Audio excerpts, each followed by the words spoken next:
Early grades के बच्चों के लिए असेसमेंट एग्जाम्स। ओ नो, ये तो सब फियर के अलावा कुछ भी नहीं। जी हाँ, आज हम सीखेंगे कुछ मेथड्स जिनके थ्रू विदाउट पेपर पेंसिल कि हम स्टूडेंट से असेसमेंट ले सकते हैं।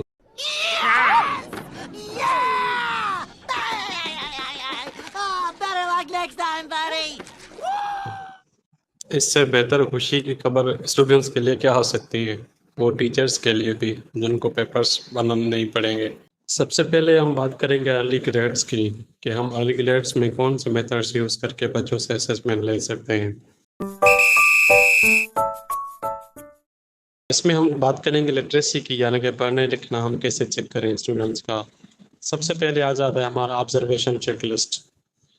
सिंपल, इसमें टीचर चुप करके बच्चों को देख रहा होता है, वो टिक लगा जाता है अपनी ऑब्जर्वेशन टूल में कि बच्चा बोल सकता है या नहीं, पढ़ सकता है या नहीं, रीडिंग कर सकता है या नहीं।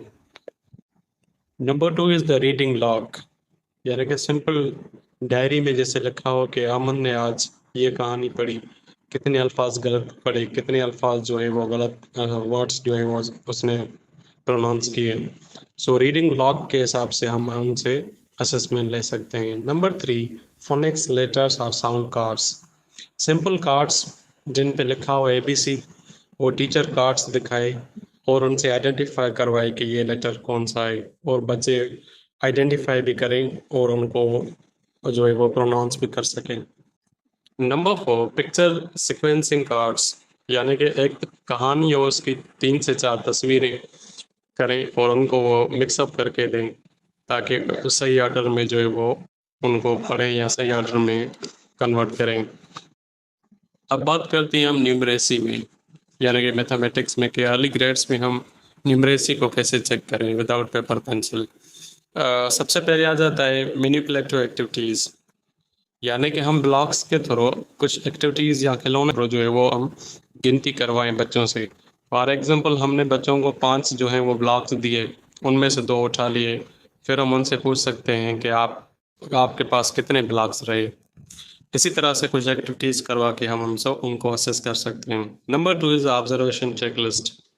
सिंपल वही चीज़ जो हम ऑब्जर्व करें, बच्चों को खेलते वक्त देखें कि वो उन्होंने क्या क्या गलती की या उन्होंने कहाँ तक जो है वो गिनती कर सके। नंबर 3, ओरल क्वेश्चनिंग, यानी कि हम उनसे ओरली मैथमेटिक्स में पूछें कि अगर तुम्हारे पास 3 टॉफ़ीज़ हैं और एक जो है वो मैं एक और दूं तो उसमें कितने हो जाएंगे, यानी कि प्लस के हिसाब से हम उनसे पूछें।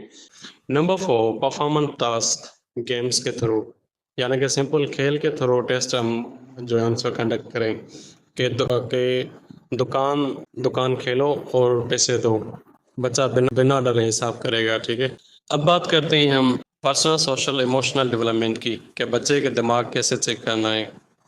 Number 1, interview. बच्चे से 2-3 मिनट हम बात करें, जैसे कि स्कूल में मज़ा आया, दोस्तों से लड़ाई क्यों की। इन बातों से हमें बच्चों का जो है वो अपना ओपिनियन हमें पता चलेगा कि वो क्या सोच रहे हैं। Number 2, behaviour checklist. Simple teacher note करे, आज आज अमन ने जैसे शेयरिंग की, गुस्सा किया, या लाइन में खड़ा हुआ या नहीं, या अपने दोस्तों से कैसे जो है वो उसने बिहेवियर किया। Number 3, circle time reflection. Simple सब बच्चे जो हैं वो गोलाई में बैठें और बोलें कि आज तुमने क्या सीखा, यानी कि वो अपना वो जो है वो सारे दिन का जो है वो रिफ्लेक्शन दें, अपने ओपिनियंस जो है वो पेश करें। नंबर 4, पेरेंट्स फीडबैक फॉर्म, यानी कि घर वालों से पूछें कि घर पे बच्चे का बिहेवियर कैसा है। इन असेसमेंट टूल से हम बच्चों को टेस्ट पेपर दिए बगैर जो है वो चेक कर सकते हैं। Similarly in upper classes same methods हम इस्तेमाल कर सकते हैं एक्सेप्ट पेपर पेंसिल के हिसाब से। उसमें भी ऑलमोस्ट यही चीज़ें आ जाएंगी, जैसे ऑब्जर्वेशन, स्टूडेंट्स को ऑब्जर्व करना, ओरल क्वेश्चनिंग, स्टूडेंट्स के लेसन के दौरान जो है वो सवालात पूछना, होमवर्क चेक करना, असाइनमेंट्स, उनको लॉन्ग प्रोजेक्ट्स देना, प्रेजेंटेशंस, पोर्टफोलियोज,